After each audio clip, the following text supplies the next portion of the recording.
Hello, my name is Christian Swenson. I do videos here on YouTube about autism, autistic consciousness, and life on the autism spectrum. Today I wanted to do a slightly different kind of video, only obliquely related to autism, and which is that I want to give you tips on how to make a boring life, to the extent that it is boring, I hope it isn't boring, to make boredom more interesting, to make life itself more interesting.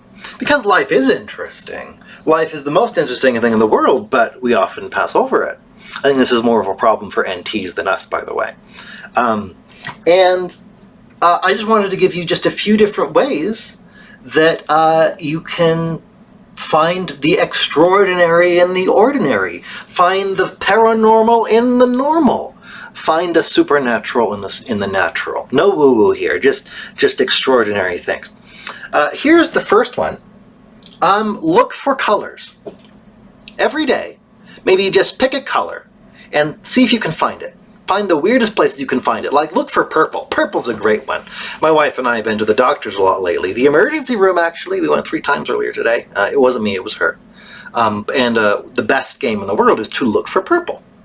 I mean, sometimes the doctor's logos have purple and then it's easier, but it's really fun. Like, where's purple? There's purple. Oh, there's purple right in the garbage can lining, you know, or there in the needle, right? You can look for a color, and this can be the most amazing thing. You can also listen for sounds. I'll write this down, actually. Look for a color.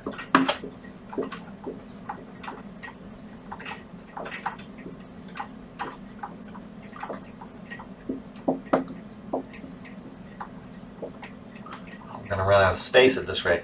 Listen for a sound. And you can listen for any sound. Listen for bird song. Listen for a specific bird song. You know, listen, try to find the quietest place in your house. A lot of these ideas are coming from this book called The Art of Noticing. This is basically my Bible. It's 131 ways to spark creativity, find inspiration, and discover joy in the everyday. You know, and it's like, find the quietest place in your house is one of them. I sometimes teach an ethics class at a local university, and I assign them every week to do not a random act of kindness, but a random act of curiosity, and these are some of them. Another thing you can do, just to kind of make the ordinary more extraordinary, is to, if you play video games, I'm sure a lot of you do, play a video game in your head, in your imagination. Play a video game mentally. One of the times I was in the emergency room with my wife, she's better now, my phone was dead, and so I just like, okay, I'm going to play Banjo-Kazooie in my head, in my imagination. It's like, it's like that Reddit post that people know about. It's like the guy who has watched Shrek so much that he can play it in his head, and his dad has to tell him to stop watching Shrek in his imagination and go to sleep. Stop watching Shrek! And he's just staring at the ceiling. But yeah, you can do that. Just play a video game in your head if you know it really well, and chances are you do. Let's see, what's another thing you can do? Another thing that I find really, really interesting is to imagine what someone else is thinking. You know, go to, like, if you're sitting in a waiting room somewhere, and a lot of doctor metaphors here as your examples, and you know, there's someone across the way, like, what are they thinking right now? And try to come up with a monologue for what's going on in their head. And that's actually a surprisingly useful exercise. What else can you do? I mean, in terms of, I should probably stop writing since I'm going to run out of the room. But so that's number 3.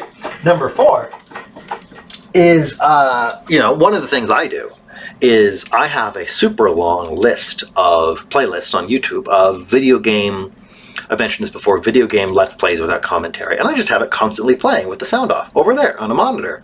It's running on the computer that's filming this. And it's so interesting because I will like wake up and I'll be like, oh, what's this TV playing right now? And I'll go over there. And it's like, oh, it's playing Civilization 5, a video uploaded 7 years ago and with 250 views. And I love it. That's another thing I do, and I guess this is number 4, is try to find things that people don't like and find things to like about them. Or not just that they don't like, that they don't know about. I am lucky enough to have a pass to my university's library, and it's huge. And one of the things I'll do is I'll go in there and I'll like, what's a book that hasn't been checked out in 70 years? And I'll go and get it and I'll read it. And it's the most amazing thing because I feel like I'm a savior to these books. You can, if you're not into reading, go to a used video game store and find the most obscure video game you can find and see if you like it. You know, it's a mistake to assume that the most popular things are the best, because maybe these things haven't had a chance. You don't know. Underrated is a real thing, and so that's number 4. I guess I might lose track. Let's see what else. What else is really fun? Another thing I like to read.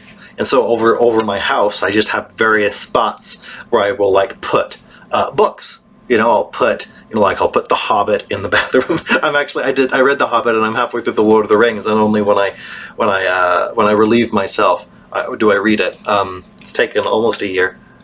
It will have taken almost a year, I bet.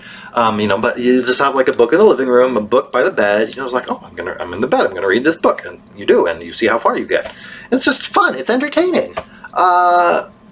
Let's see what else. I mean, there's lots of things you can do. You know, just to find fun in the funless. Let's see what else. You can always try to. This is a really fun thing. It's called the ideological Turing test. The idea is that you try to pass for someone whose views you disagree with on Twitter or whatever. Maybe you don't want to do it so publicly, so you write it down. And you basically say, can I pass like a computer passes for a human in a Turing test, only I'm a liberal that passes as a conservative? You know, and it's like, can you do it? Can you convincingly play the opposite side? And this is a useful technique for arguments, for knowing what the other side thinks, for understanding them so you can predict them, all those things. It's really great. Maybe I should come up with a convincing anti-vaxxer thing, and I probably shouldn't post it here. Let's see. And you know, there's all sorts of things like this you can do. This is really only the tip of the iceberg. Pretend your room is a cave. You know, like, what else could you do? Play a video game only. You know, just do all sorts of fun things. You deserve it to climb a tree, to pretend your room is a cave, to do all these things. Because, you know, the world is amazing and it isn't appreciated. So, yeah, I guess this was a fun video. My name is Christian Swenson. I do videos here 3 times a week, apparently. We'll see if that sticks. And I'll see you when I see you. Take care.